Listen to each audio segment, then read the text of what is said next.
Janis Joplin was born on January 19, 1943 in Port Arthur, Texas. She was a powerful, charismatic singer. Some of her great songs included Me and Bobby McGee, Try Just a Little Bit Harder, Move Over, Piece of My Heart, Cry Baby, and Down on Me, just to name a few. She was inducted into the Rock and Roll Hall of Fame in 1995. She sold over 18 million albums. Pete Townsend once said, "Even Janis on an off night was incredible." Unfortunately, she joined an exclusive club with the likes of Jimi Hendrix, Jim Morrison, and Kurt Cobain. She started singing in high school. She was bullied because of her weight and acne. While briefly attending college in Austin, she was voted ugliest man on campus. That is absolutely despicable. She had many failed relationships. She had a very self-destructive lifestyle. I just wish she could have seen in herself what we all see. After moving to San Francisco in 1963, she started recording some songs. That same year, she was arrested for shoplifting. She said in an interview, "I didn't have many friends, and I didn't like the ones I had." She loved her southern comfort and drugs like meth and heroin. In 1965, she moved back to Texas to fix her life. She stopped using everything. She enrolled at Lamar University and majored in anthropology. Music was her calling in life, and she moved back to California. She joined the band Big Brother and the Holding Company. Their debut album was released in 1967. She became a star after their second album. Unfortunately, she was surrounded by bad influences and she started abusing substances again.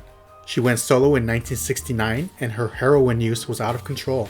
She shot up before performing at Woodstock. She briefly dated actor and musician Chris Christopherson. She also dated women occasionally.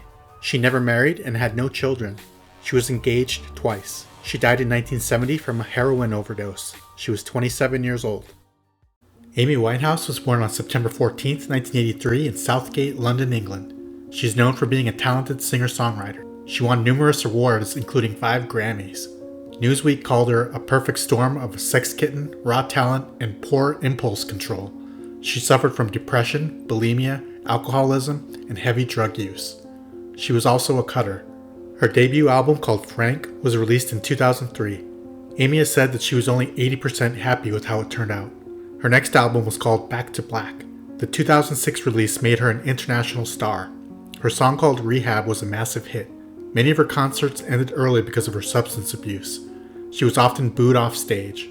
She was married to Blake Fielder Civil for 2 years.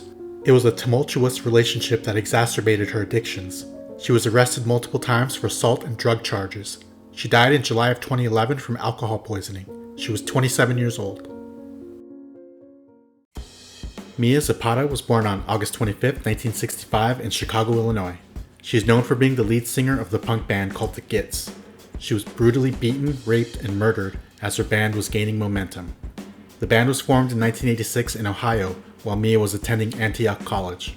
In 1989, they relocated to Seattle, Washington. Her family was well off, but she chose to live in an abandoned house called the Rat House. The Gits quickly gained a following due to their high-energy shows and Mia's magnetic personality. They toured up and down the West Coast and independently released their first official album. In July of 1993, Mia was drunk and walking at night in Seattle when she was attacked. She died at age 27.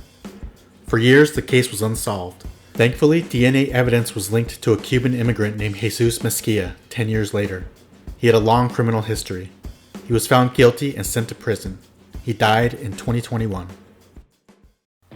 Kristen Pfaff was born on May 26, 1967 in Buffalo, New York. She is most well known as the bass player and backup singer in the band with Courtney Love called Hole. She attended Boston College and graduated from the University of Minnesota. She taught herself to play bass guitar and formed a band called Janitor Joe in 1991. Eric and Courtney from Hole saw her play and asked her to join their band. She declined. Her dad later convinced her to give Hole a chance since they already had a record deal.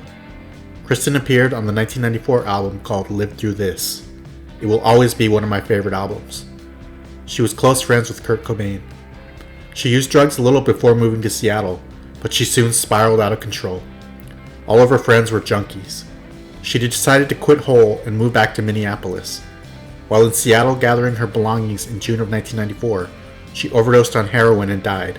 She was 27 years old.